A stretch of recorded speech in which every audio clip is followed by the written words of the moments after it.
마태복음 6장 25절에서 34절의 말씀입니다. 마태복음 6장 25절에서 34절의 말씀을 제가 봉독해 드리겠습니다. 그러므로 내가 너희에게 이르노니 목숨을 위하여 무엇을 먹을까? 무엇을 마실까?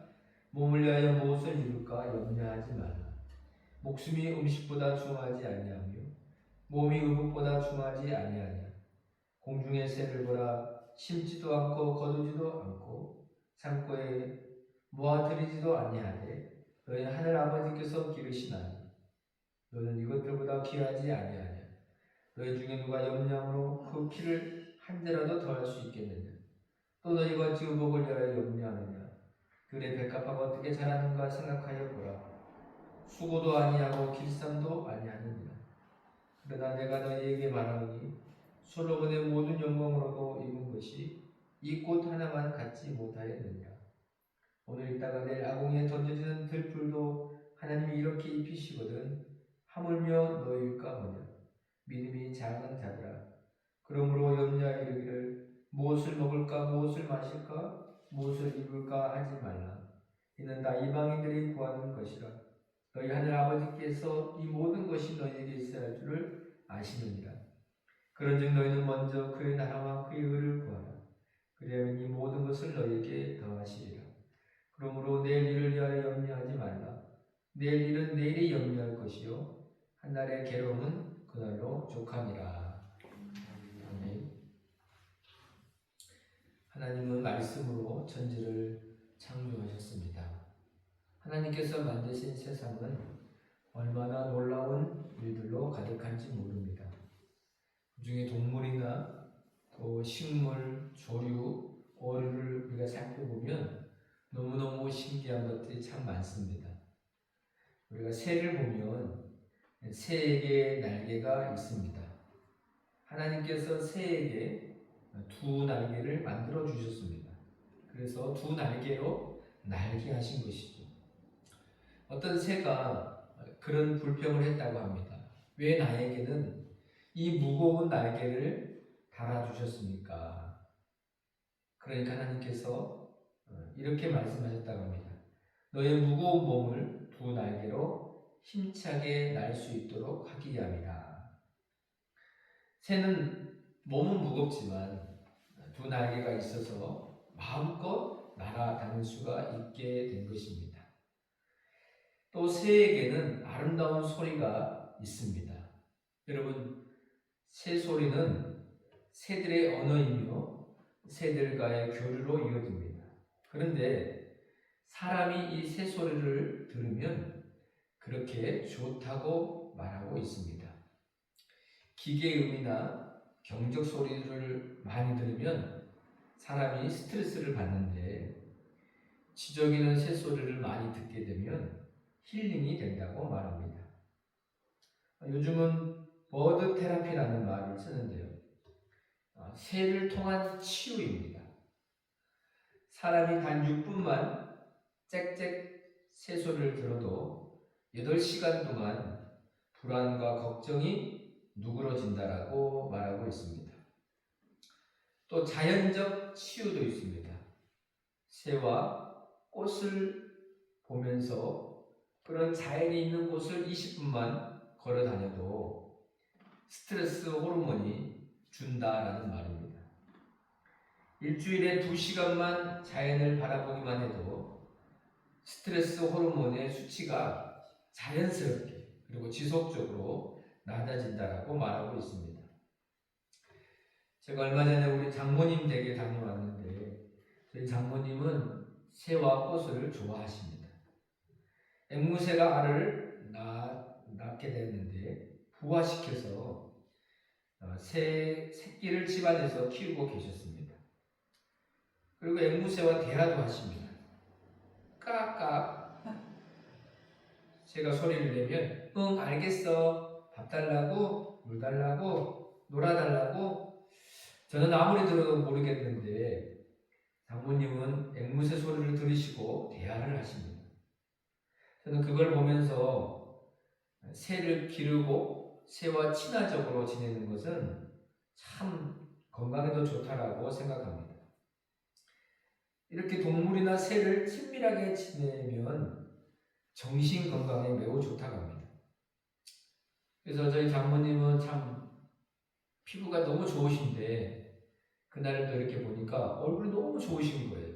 왜 그런가 싶은 것이 이렇게 새와 친하게 지내기 때문에 고우시지 않는가라는 생각을 하게 됐습니다. 여러분 주변에 새가 있거든 많이 보시고 새 소리도 많이 들어보시기 바랍니다. 또 우리 주변에는 꽃도 얼마나 많은지 모릅니다. 여러분 5월에는 아카시아 꽃이 피고 찔레꽃도 피고 지금은요 장미꽃도 피고 있습니다. 계절에서 계절로 이어지는 가운데 꽃들이 피어나고 있습니다. 우리가 꽃 전시회를 가지 아니해도 우리 주변에서 조금만 눈길을 두면 아름다운 꽃들을 많이 보게 됩니다. 이렇게 새나 꽃이 우리 주변에 많이 있는데 이 모든 것들이 다 우리들에게 가르침을 주고 있습니다. 오늘 본문에 예수님께서 우리들에게 염려하지 말라라고 말씀하십니다. 이 염려하지 말라라는 이 염려는 마음을 편히 놓지 못하고 걱정하는 상태를 의미하는 것입니다. 성경적 의미에서 염려는 나뉜다라는 뜻이 있습니다. 생각이 나뉘어지고 마음이 나눠지며 또 감정이 나눠지는 것입니다. 판단이 나눠지고 결심이 나눠지면서 실패하고 불행을 초래하게 됩니다.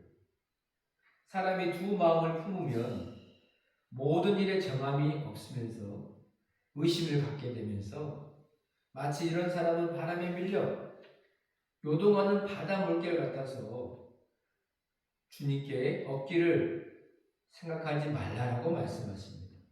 만약에 주님이 염려하는 것이 참 좋다. 우리들이 염려하는 것이 참 우리들에게 필요하다라고 하셨다면 너희들은 염려하라. 이렇게 말씀하셨을 것입니다. 그러나 염려는 하나도 우리들에게 도움이 되지 않기 때문에 염려하지 말 것을 말씀해 주시고 가르쳐 주셨습니다. 그런데 이 염려하지 말라라고 하는 이 말씀을 구체적으로 어떻게 가르침을 주셨는가? 바로 새로 말씀하시고 꽃으로 말씀해 주십니다. 사람은 무엇을 염려합니까? 사람이 염려하는 것은 주로 오늘 주님이 말씀하신 것처럼 무엇을 먹을까? 무엇을 마실까? 무엇을 입을까? 염려한다는 거예요. 한마디로 말씀드리면 사랑하는 것, 의식주, 여기에 모든 염려들이 다 들어 있습니다. 그런데 요즘은 건강도 염려합니다. 어디가 조금만 좀 아프면 이상이 있다 싶으면 아이고 큰일 난 거 아닌가 그런 걱정들을 사람들이 하면서 살아가게 됩니다. 또 요즘은 세상을 염려합니다. 세상이 전쟁이 일어나고 시끄러우니까 곧 세상이 끝나는 거 아닌가 이런 걱정과 염려 가운데 살아가는 사람도 있습니다. 그런데 우리가 염려하고 걱정하는 것들 그대로 된 적이 없다라는 겁니다. 걱정에 대한 연구가 있습니다. 걱정의 40%는 절대 현실로 일어나지 않는 것에 대한 것이고 걱정의 30%는 이미 일어난 일에 대한 것이며 걱정의 22%는 사소한 고민이고 걱정의 4%는 우리 힘으로 어쩔 도리가 없는 일이며 나머지 4%는 걱정은 자신의 힘으로 바꿀 수 없는 일에 대한 걱정이다라고 말하고 있습니다. 우리는 현실로 일어나지 않는 일에 대해서 걱정하고 또 이미 일어난 일에 대해서 걱정하고 우리의 힘으로 어쩔 도리가 없는 것에 대해서 걱정하며 살아가게 됩니다. 그럼 왜 사람은 염려하게 될까요? 예수님께서 우리가 무엇을 염려하는지를 아시고 왜 걱정하는지도 아셨습니다. 예수님은 사람이 염려하는 것은 오늘 성경 본문에 말씀하십니다. 믿음이 적기 때문이다. 30절에 보시면 같이 한번 읽어볼까요? 오늘 있다가 내일 아궁이에 던져지는 들들도 하나님이 이렇게 입히시거든 하물며 너희일까 보냐 믿음이 작은 자들아. 염려하는 사람은 성격의 문제가 아닙니다. 믿음의 문제라는 것이죠. 믿음이 작기 때문에 작아진 믿음을 가지면 자꾸 염려, 근심, 걱정에 쌓여지게 된다는 겁니다. 그러면 우리가 여러분 염려를 벗어나서 염려하지 않고 살아갈 수 있는 방법이 뭘까요? 오늘 예수님께서 우리들에게 새를 통해서 가르쳐 주시고 꽃을 통해서 가르쳐 주신 것을 배우면 우리는 염려하지 않아도 되고 염려, 근심, 걱정에 매이지 않고 살아가도 된다는 것을 말씀해 주십니다. 먼저 여러분 새와 꽃의 가르침을 받을 때 염려하지 않게 됩니다. 여러분 26절 말씀도 한번 읽어보실까요? 공중의 새를 보라 심지도 않고 거두지도 않고 창고에 모아들이지도 아니하되 너희 하늘 아버지께서 기르시나니 너희 이것들보다 귀하지 아니하냐. 예수님은 공중의 새를 보라 라고 말씀하셨습니다. 새를 관찰해 보라는 거죠. 새를 유심히 자세히 보라는 겁니다. 새가 하지 아니하는 것 세 가지가 있습니다. 새는 절대 이것을 하지 않습니다. 새는 먹기 위해서 살기 위해서 양식을 심지 않는다라는 겁니다. 여러분 농사하는 새를 보셨습니까? 새가 삽을 들고 머리에 수건을 두르고 밭으로 가는 새를 보셨나요? 새가 먹기 위해서 씨를 심는 새를 보셨습니까? 여러분 수확하는 새를 보셨어요?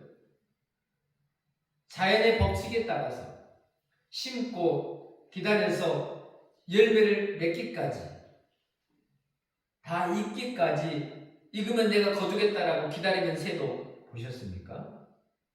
여러분 새가 창고에 있는 것을 먹는 것을 본 적은 있는데 창고를 지어서 거기에다가 양식을 저장하는 새를 보셨습니까? 왜 하나님은 새에게 이렇게 살게 하셨을까요? 새에게는 농사도 심고 뿌리는 것도 창고에 모아들이는 것도 필요 없게 만들어 주셨습니다. 이런 거 안 해도 얼마든지 살아갈 수 있습니다. 왜 그렇습니까? 새를 길러주시는 분이 하나님이시다.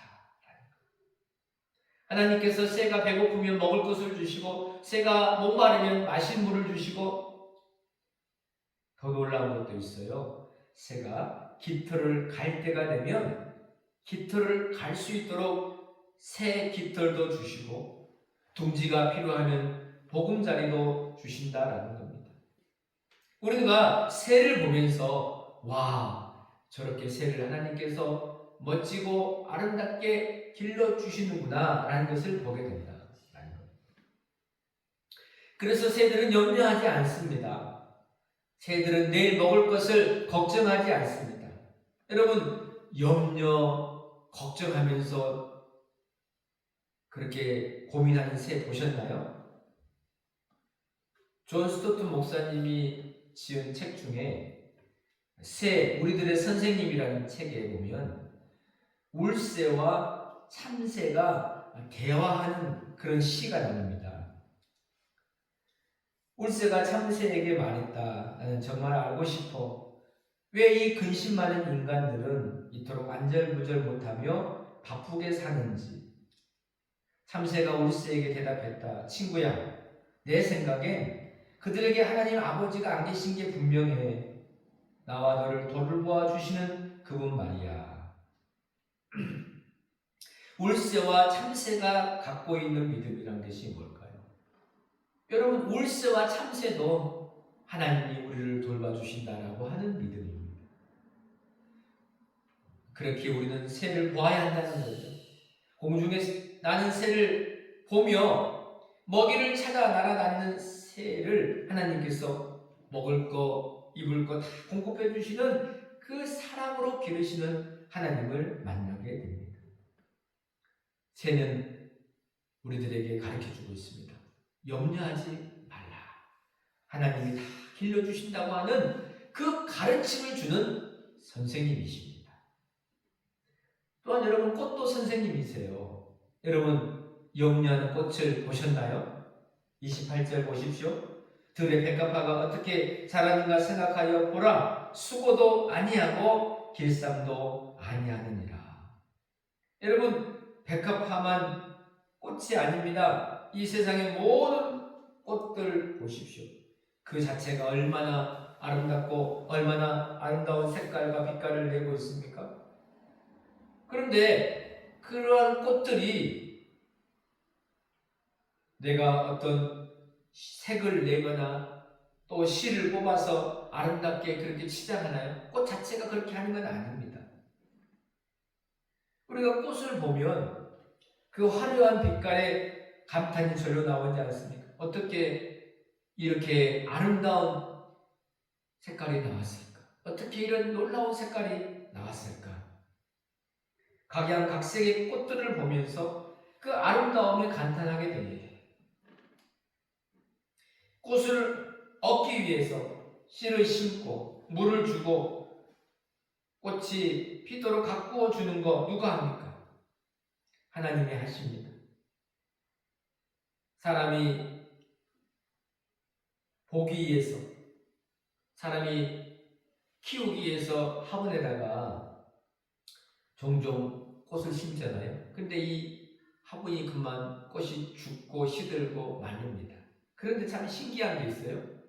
이런 화분들을 실내에서 키우기 위해서 놔뒀다가 그렇게 말라가고 죽어가잖아요. 그런데 이걸 밖에 그냥 자연의 밖에다가 내놓으면 그 죽어가고 말라가는 꽃들이 다시 살아납니다. 화초가 살아납니다. 햇빛을 보고 비바람을 맞고 싹이 나고 꽃이 다시 피게 됩니다. 그래서 화초는 사람이 키우지만 들꽃은 하나님이 기르신다라는 말이 있습니다. 꽃 자체는 사실 아무것도 하지 않습니다.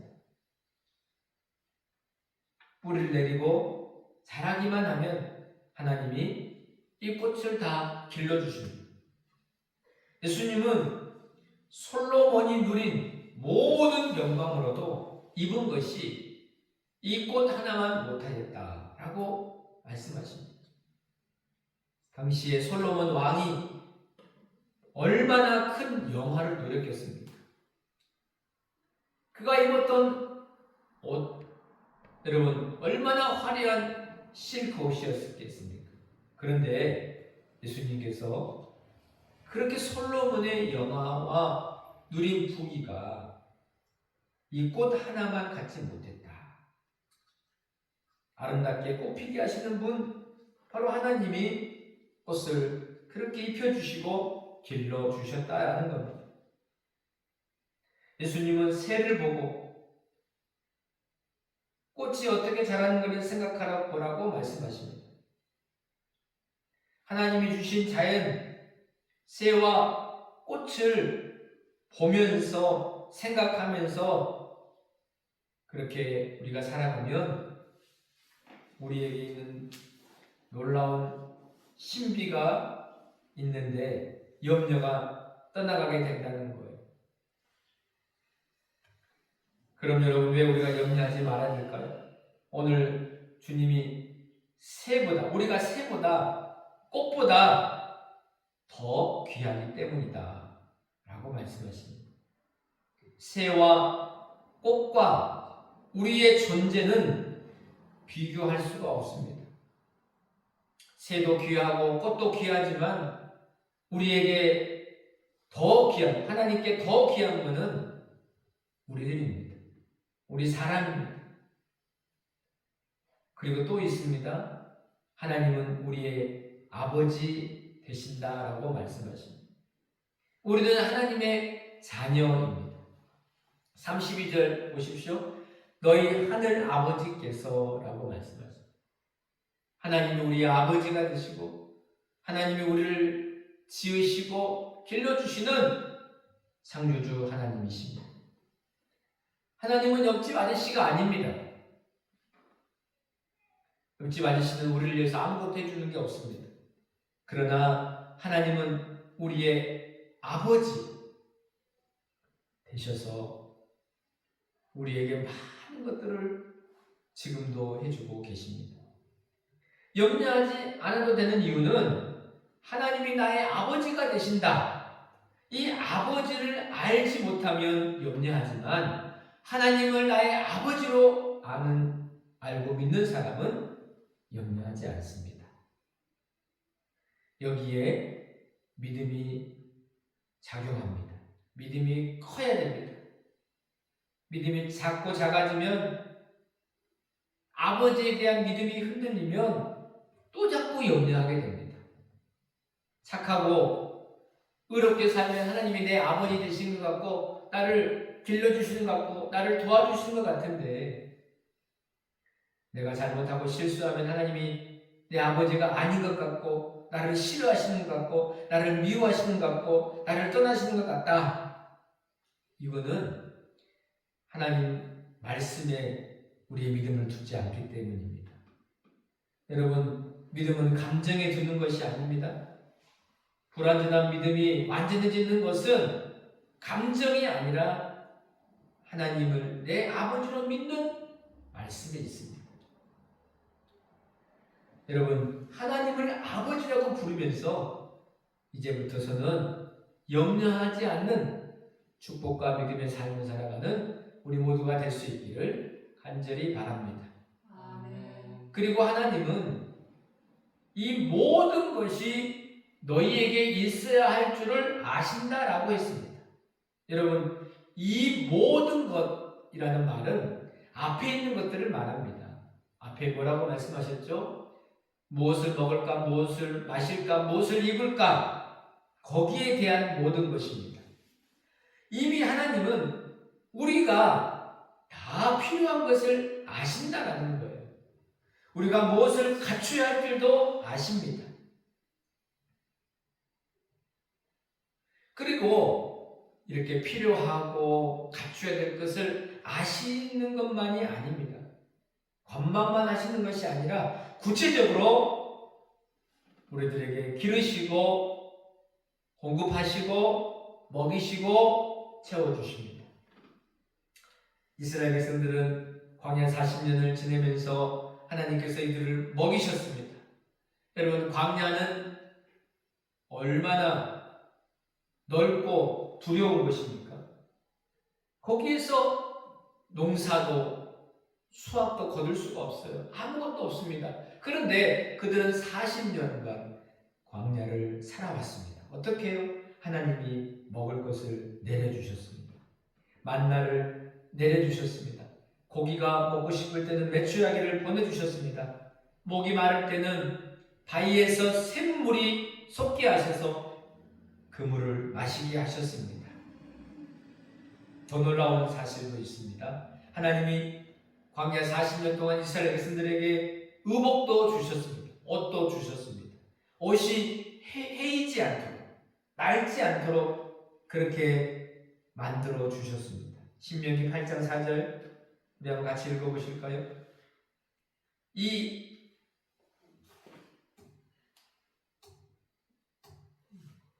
신명기 8장 4절을 제가 읽어드리겠습니다.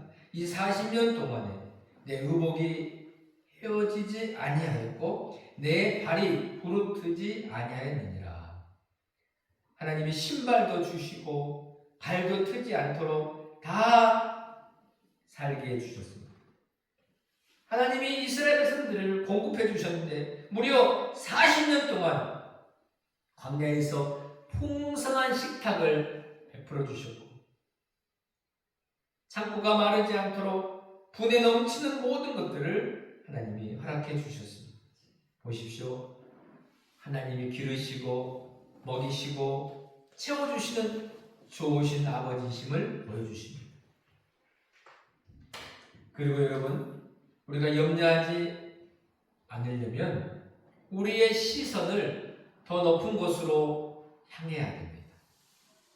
오늘 예수님이 33절에 말씀하십니다. 같이 읽어보실까요? 그런즉 너희는 먼저 그의 나라와 그의 의를 구하라. 그리하면 이 모든 것을 너희에게 더하시리라.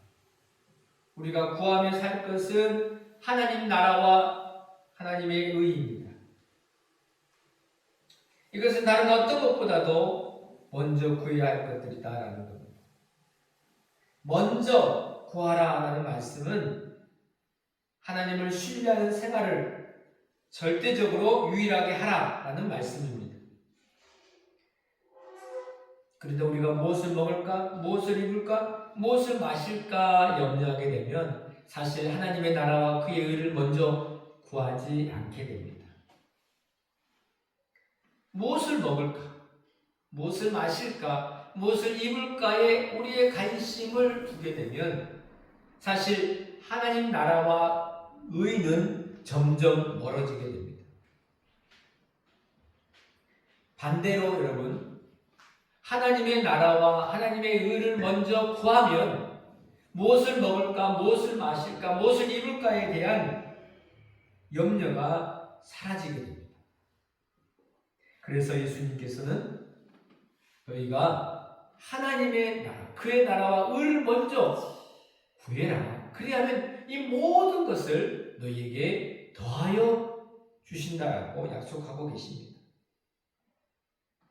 콜럼버스는 신대륙을 발견한 신앙인이었습니다.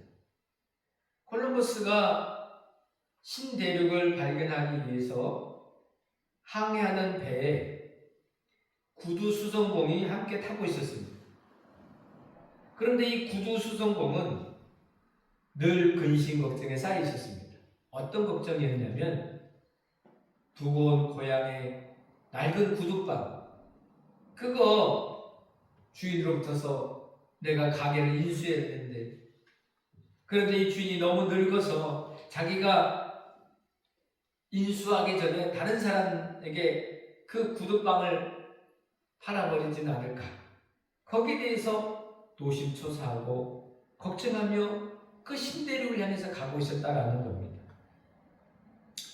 콜럼버스는 신대륙에 원대한 꿈을 꾸며 가는데 함께 타고 있던 이 구두 수송공은 자기의 고향에 두고 왔던 그 구두방만 생각하면서 그거 놓칠까봐 노심초사하며 염려하더라는 것입니다. 콜럼버스는 전진하는 인생이라면 이 선언은 뒤돌아보는 인생이었습니다. 콜럼버스는 먼저 그의 나라와 의를 구하는 거기에 초점을 맞추고 살았다면 이 선언은 땅의 것을 바라보면서 땅의 시선을 두면서 염려하며 사는 사람이었다는 것입니다. 사랑하는 여러분, 무엇을 염려하고 계십니까? 우리가 염려를 너무 많이 하고 자주 하기 때문에 예수님께서는 아마 우리 주변에서 흔히 볼 수 있는 새를 보라, 들의 백합화를 생각해 보라라고 말씀해 주셨습니다.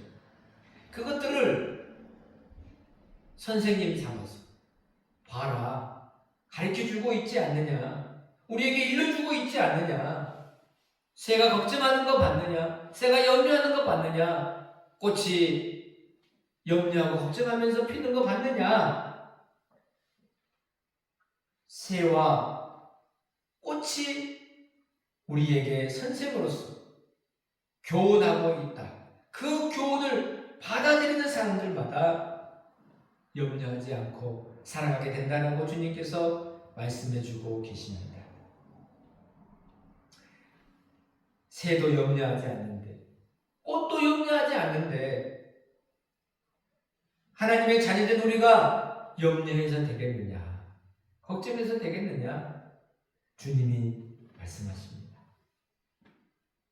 아무것도 염려하지 말고 오직 모든 일에 기도와 간구로 너희 구할 것을 감사함으로 하나님께 아뢰라. 그리하면 그리스도 예수 안에 있는 하나님의 평강이 우리 마음과 모든 것을 지배해 주시고 인도하여 주십니다. 여러분, 모든 염려, 근심, 걱정, 이제 우리의 아버지, 나의 필요를 아시고 새도 먹이시고 꽃도 입히시고 모든 것을 다 도와주시는 우리 하나님 아버지께 맡기면서 이제는 땅의 것만 구하는 것이 아니라 저 높은 하나님 나라, 그의 의에 우리의 시선을 두면서 먼저 그의 나라와 의를 힘차게 구하며 살아갈 때 하나님께서 이 모든 것을 더해주시는 그 풍성한 은혜 안에 살아가게 되는 그 귀한 축복이 저와 우리 모두에게 가득하게 되기를 간절히 소망합니다. 기도하겠습니다. 하나님 아버지, 실록이 우거진 5월에 공중의 아름다운 새들을 보며 땅에 피어나는 귀한 꽃들을 보면서 그것이 우리들에게 가르쳐주는 선생님으로 교훈하고 있습니다. 염려하지 말라, 걱정하지 말라. 하나님 아버지께서 우리에게 있어야 될 거, 필요한 거 다 아신다.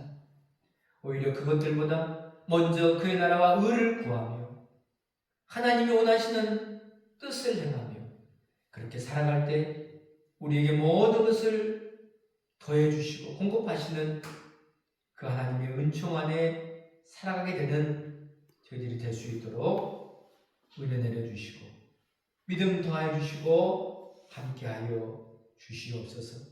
아름다운 성령의 역사가 기쁨과 염려가 아닌 기쁨으로 가득한 삶을 살아가는 우리 모두 되게 하여 주시옵기를 간절히 원하오며 예수님의 이름으로 기도하옵나이다.